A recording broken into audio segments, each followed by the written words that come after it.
এক অর্থে বাধ্য করবেন জনমতের প্রয়োজনে, জনমতের কারণে যেন সেই সরকার সংবিধানে, শাসনতন্ত্রে, দেশের আইনে যেখানে যেখানে পরিবর্তন আনার প্রয়োজন হয় পরিবর্তন এনে বিচার বিভাগকে স্বাধীন করবেন, প্রশাসনকে দলীয় প্রভাব মুক্ত করবেন, নির্বাচন পরিচালনার জন্য সকলে মিলে ঠিক করে তত্ত্বাবধায়ক সরকার আনবেন, নারীর অংশগ্রহণ বাড়াবেন, সাংবিধানিক অধিকার বাড়াবেন, প্রশাসনে জনগণের মতামত নেওয়ার একটা সুযোগ সৃষ্টি করবেন। এইগুলোতে না বলার তো কোনো কারণ দেখতে পাচ্ছি না। এইগুলোতে আমাদেরকে সকলকে হ্যাঁ বলতে হবে।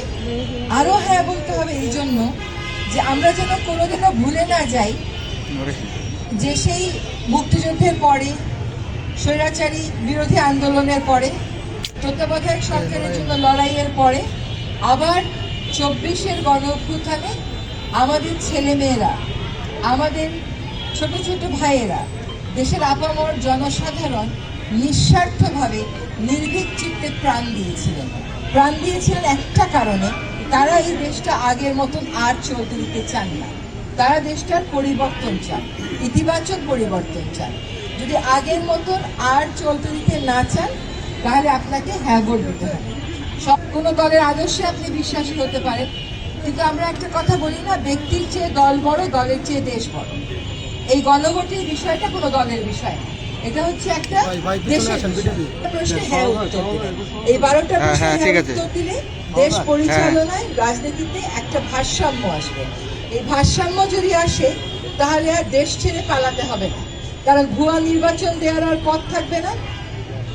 জনগণই তার প্রশাসক, তার শাসক, তার জনপ্রতিনিধি নির্বাচন করবেন এবং তখন প্রত্যেকেই জানবে যে 5 বছর পর আমার আর থাকা হবে না।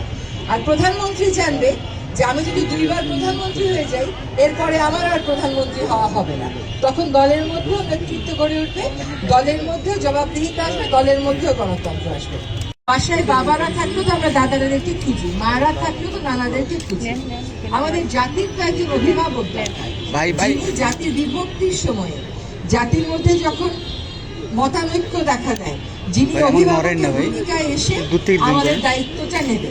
এবং রাষ্ট্রপতিকে যদি আমরা কোনোই ক্ষমতা না দিই, কোনোই কর্তৃত্ব না দিই, কোনোই কাজ না দিই, তাহলে কেমন করে হবে? তাহলে এত টাকা দিয়ে আমার একজন রাষ্ট্রপতি রাখারই বা দরকার কেন? তো আমরা যেহেতু অভিভাবক খুঁজি, কাজে রাষ্ট্রপতিকেও ক্ষমতা দিতে হবে, রাষ্ট্রপতিকেও দায়িত্ব দিতে হবে, যাতে এককভাবে প্রধানমন্ত্রী যা বলে সেই মোতাবেক উদ্বাস করতে না হয়। রাষ্ট্রপতি যেন তার মতামতটা দিতে পারে। এই সমস্ত ক্ষমতার ভারসাম্য যখন নিশ্চিত হবে তখন কিন্তু আর দেশ ছেড়ে কাউকে পালাতে হবে না, তখন সবাই দেশেই থেকে রাজনীতি করতে পারবে। কাজে গণভোটটা ব্যক্তির বিষয় না, সমাজের বিষয় না, এটা হচ্ছে দলেরও বিষয় না, এটা হচ্ছে দেশের বিষয়। যে সত্যি দেশে আমরা ক্ষমতার ভারসাম্যে পরিবর্তন আনতে চাই, জনগণকে ক্ষমতার কেন্দ্রবিন্দুতে বসাতে চাই, আর শাসক গোষ্ঠীকে জবাবদিহি করতে বাধ্য করতে চাই, তাহলে আমাদেরকে আসলে একটা হ্যাঁ ভোট দিতে হবে।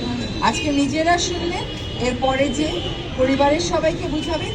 এই যে কথাগুলো বললাম, এই বাক্যগুলো যেন আরো বেশি ছড়িয়ে পড়ে সবার মধ্যে। সরকারেরও চেষ্টা থাকবে, প্রশাসন ও সরকারের বার্তাগুলো জনগণের কাছে পৌঁছে দেবে।